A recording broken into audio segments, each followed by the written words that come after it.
और ये घटनाएं जो हो रही हैं वो सरकार की नाकामी की वजह से हो रही हैं। सरकार अपनी नाकामी छिपाने के लिए इनकाउंटर कर रही है। इनकाउंटर, नई परिभाषा में हाफ इनकाउंटर और भी कई परिभाषाएं जो सरकार ने बनाई हैं। अगर इनकाउंटर से ही लॉ एंड ऑर्डर बेहतर हो रहा होता तो अभी उत्तर प्रदेश कई आंकड़ों में और प्रदेशों से अच्छा होता। जीरो टॉलरेंस का नारा देने वाले उन्हें खुद अपने आप पर सोचना चाहिए। ये एडमिनिस्ट्रेटिव फेलियर था, सरकार का फेलियर था कि जब वहां पर तय था, पुलिस की जानकारी में था, तो आखिरकार आपने शांतिपूर्ण ढंग से क्यों नहीं प्रोसेशन को ले जाने दिया या उस कार्यक्रम को संपन्न क्यों नहीं करा पाए। जो लोग एक शांतिपूर्ण तरीके से एक कस्बे, गांव का या आसपास के लोगों का कार्यक्रम शांतिपूर्ण से संपन्न नहीं करा पा रहे हैं, उनसे लॉ ऑर्डर की क्या उम्मीद करेंगे आप। और फिर ये इनकाउंटर, हाफ इनकाउंटर, ये डराने के लिए हैं। आप मुझसे ना नाम बताते ना कुछ बताते, तब भी मैं कह सकता था कि इनकाउंटर किसका किया इन्होंने। इनकाउंटर करना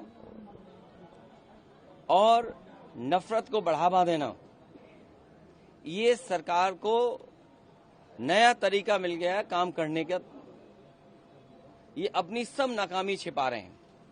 याद कीजिए, उससे पहले दुनिया में कहीं ऐसा होता हो कि जब पहले इनकाउंटर पे सवाल उठाओ मंगेश पर, तो सरकार कहती है क्योंकि हमें बैलेंस करना है तो उसमें क्षत्रिय को भी मार दिया। तो ये कहां का लॉ एंड ऑर्डर है, कहां की ये व्यवस्था है जहां पर आप बैलेंस करने के लिए किसी की जान ले रहे हैं। और सरकार अपनी नाकामी छिपाने के लिए खासकर इस तरह के इनकाउंटर कर रही है।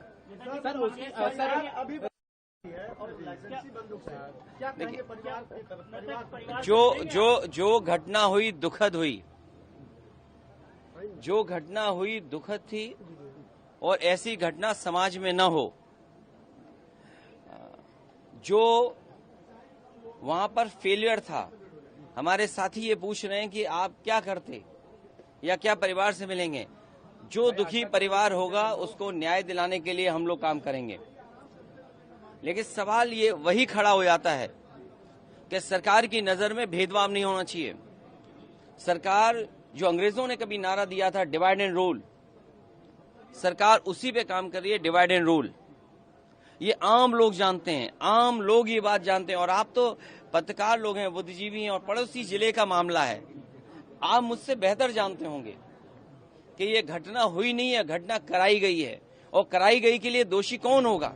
अगर जान गई है किसी की भी, हम दुख में शामिल हो सकते हैं, मुख्यमंत्री जी मिल सकते हैं, लेकिन कराई किसने है इस पे आप लोग बेहतर जानते होंगे। यहाँ एक कोई पत्रकार ऐसा नहीं है जो न जानता हो कि ये घटना रोकी जा सकती थी। किसी की जान नहीं जाती। अगर जान गई है, हम दुख बांटने से ज्यादा, जो आज सरकार भी दुख बांट रही है, सरकार को इस बात पे दुख करना चाहिए था कि घटना क्यों हो गई, होनी नहीं चाहिए थी। सर, सरफराज की बहन का कहना ये है कि कल पुलिस ने गिरफ्तार किया था और आज एनकाउंटर दिखाया, कल गिरफ्तार। ये उत्तर प्रदेश की पुलिस को बिगाड़ दिया है। उत्तर प्रदेश की पुलिस को बेहतर करने के लिए डायल 100 से लेकर के और सुविधाएं दी। कई कार्यालय इन पुलिस के पास नहीं थे, वो कार्यालय दिए। कई इंफ्रास्ट्रक्चर के काम किए सरकार ने। लेकिन जो पुलिस का तरीका हो गया है, जब कभी भी जांच होगी, बहुत से दोषी लोगों के खिलाफ कार्रवाई होगी, जेल भी जाएंगे।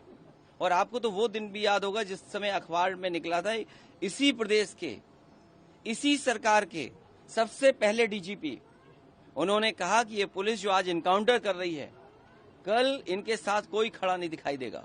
जो इनकी सरकार के पहले डीजीपी हों, वो इन पर सवाल खड़ा कर रहे हों कि ये जितने भी इनकाउंटर हो रहे हैं, इनकाउंटर नहीं है, ये हत्या हो रही है। इसीलिए उन्होंने कहा कि जो लोग ये हत्याएं कर रहे हैं, एक दिन ऐसा आएगा जब इनके साथ कोई खड़ा नहीं होगा।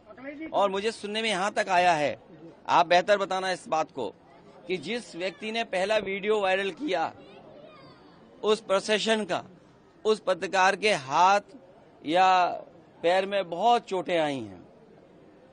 उसमें बीजेपी के लोगों ने उसे बहुत मारा है। अगर बीजेपी के लोग पत्रकार को मार रहे हैं या बीजेपी के लोग पत्रकार को जेल भिजवा रहे झूठे मुकदमे में, तो समझिए क्या छिपा रहे हैं, कुछ तो छिपा रहे हैं ना।